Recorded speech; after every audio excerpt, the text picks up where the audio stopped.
When you think of a Black Panther, what image comes to mind? Do you think of the melanistic big cats, Marvel superhero movie, or the beret-wearing activist? Well, this review is just about the Black Panther political organization, its people, politics, and persecution, particularly Black Against Empire by Joshua Bloom and Waldo E. Martin Jr. The book is the definitive history of the Black Panthers. It not only charts the rise and fall of the Black Panther Party, but also provides detailed backgrounds on its founders and most prominent members. Learning about Huey P. and Bobby Seale's early family life set the stage for explaining their drive to defend the vulnerable members of the community and attempts to secure justice for people who would otherwise have been taken advantage of.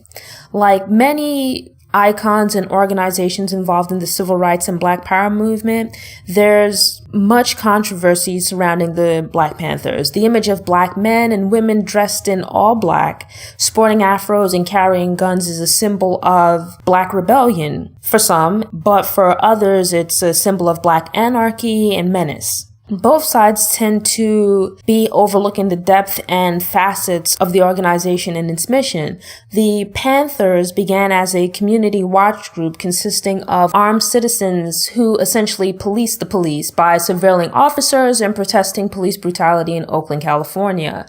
Over time, the organization grew via chapters that spread up across the country, and social activism expanded to include a free breakfast program for children, community health clinics, and an independent newspaper.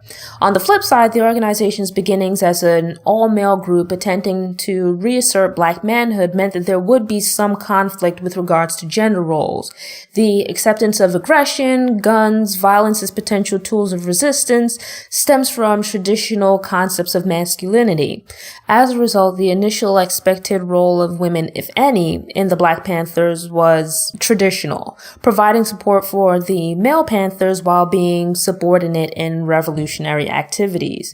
Yet within a few years, some of the Panthers' publications and chapter leaders began to advocate for men and women being treated as equals within the group and society at large. Eventually, several women rose to prominence within the Panthers and became icons of the Black Power movement. With this change, the amount of female Black Panthers grew substantially, and several chapters were led by women. Women also held high positions of authority within the party. Eventually, several women rose to prominence within the Panthers and became icons of the Black Power movement. The party operated as relatively independent chapters, so some were more progressive than others. Black Against Empire does a great job of showing both the good and the bad of the Black Panther Party. They had an incredibly admirable mission, but unfortunately required people to get anything done. And as such, the Black Panthers were a bundle of contradictions. A group that initially began with the goal of defending Black people from brutality went on to allegedly commit crimes against and actually murder Black people. This is one of the most interesting and informative facets of the book, trying to differentiate between the actual wrongdoings of the Black Panthers from propaganda promoted by external forces that saw the Panthers as a threat that need to be neutralized. And then learning that even some of the crimes that the Panthers committed were instigated and encouraged by, members of these external forces. If you like spy stuff, it's actually really interesting for that, because there's stuff that they legitimately got into that they had no business being involved with, that should have been against their mission and their morals.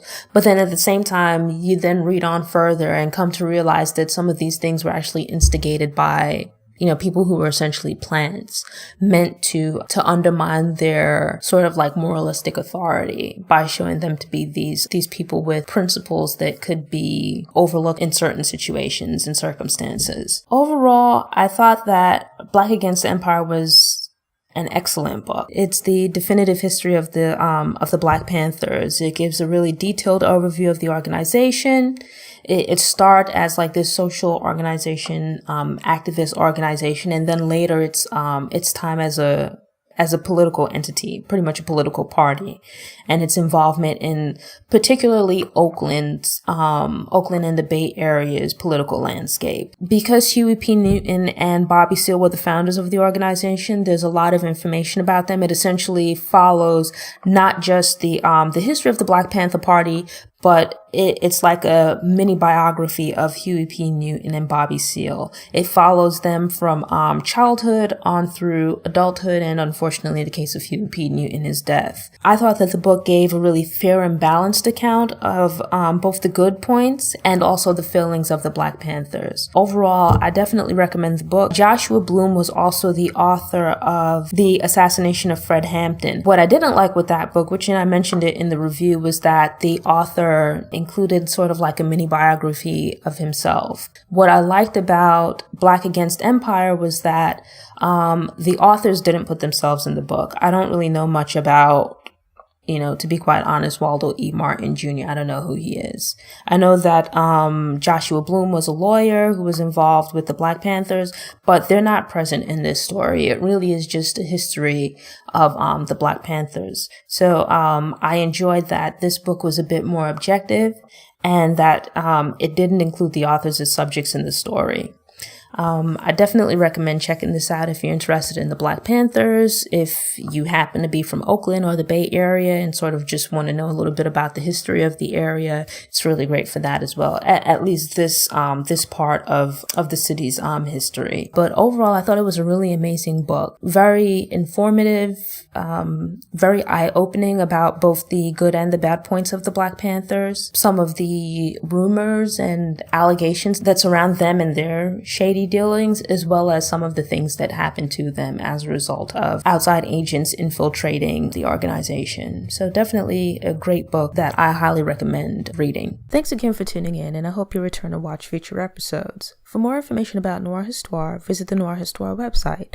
There you'll find text, video, and audio for each episode all in one place. Subscribe to the Noire Histoire newsletter to get fresh content delivered straight to your email inbox. You can also subscribe to the Noire Histoire YouTube channel for videos. If you're enjoying the content but would prefer to listen to audio, you can subscribe to the Noire Histoire podcast via iTunes, Apple Music, Stitcher, Spotify, Google Play, and SoundCloud. If you subscribe, please also take a few minutes to rate and review the show in iTunes. Follow Noire Histoire on Facebook, Instagram, and Pinterest. Enjoy the rest of your day.